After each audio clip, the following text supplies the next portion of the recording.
Hi everyone, this is Thalia and I'll be talking about the 4th episode of No Game, No Life.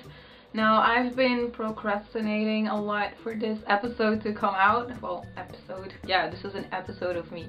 Anyways, I've been really lazy today and I've been out yesterday and all that, so I really didn't feel like doing this video.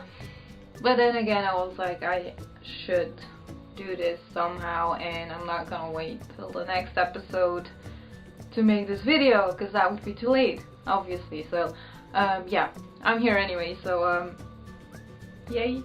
Okay, so this episode starts off with where they left off, and that was with the chess game thingy, real chess game.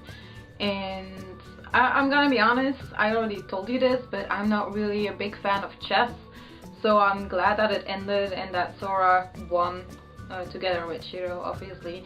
And the way they won was really cool. I liked how they did that, and we knew they were going to win, but I just like the fact that I don't know, like how Sora and Shiro do their tactics and how they can convince people and just, I don't know, they can just win people over, and that is how they win.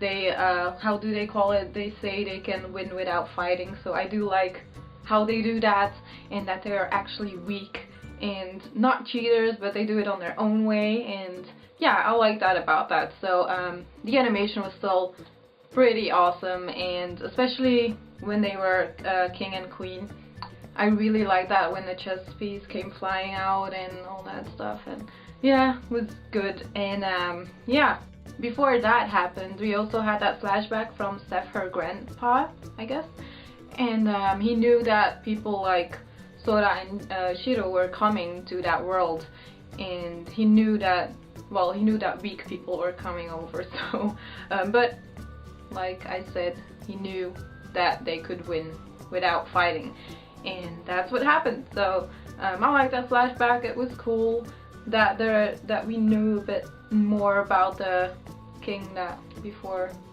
thingy. Yeah, I'm just rambling, so I'm not really making sense now.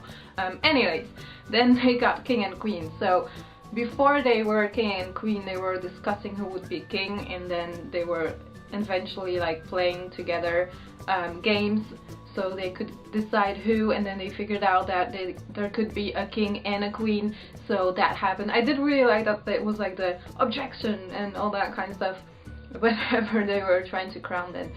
So I really enjoyed that. I think it was funny scene in the series, and yeah, I did really enjoy that. And then we had Tet that came back, the god from the world, and they figured out that they can challenge him as well.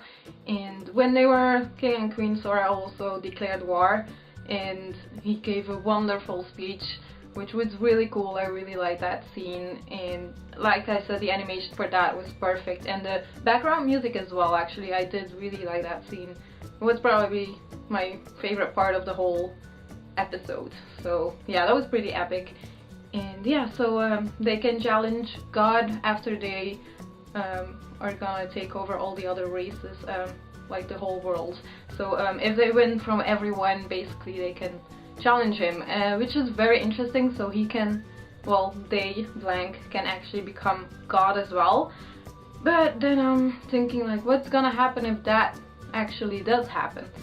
So I guess we'll have to figure that out. They also already fixed a lot of domestic problems, and the reason why they were good at that was because Sora played a lot of Civ or Civilization, and I didn't really like that they referenced to that game, and that was actually a reference that I did understand for once. So even though I haven't played the game yet, but I know what it is about and all that. So yeah, I'm glad that they did that. It was funny, and it was just a little thing in the episode that I enjoyed. Sora is very afraid of a lot of people, like big crowds, and there's going to be a lot of big crowds in the future, so I don't know how that is going to be. That's probably his biggest weakness, I'm guessing. But then again, Shiro will be there, and she will be holding his hand again, and it will be fixed. That was what happened in this episode. But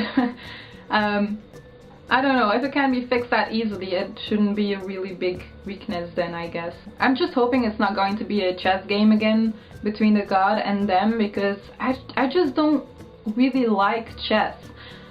It's not that I hate it, but I just don't like it, even though they really changed it up and all that.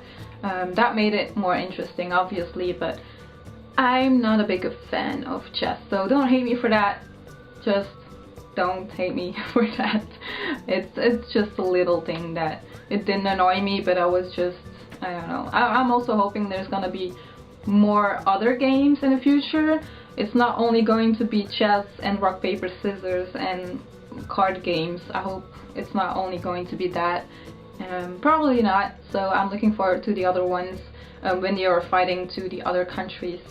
And I'm really interested in the other races. I really want to know more about them, so we will probably know that in the other episode. But yeah, anyways, I just liked the whole thing.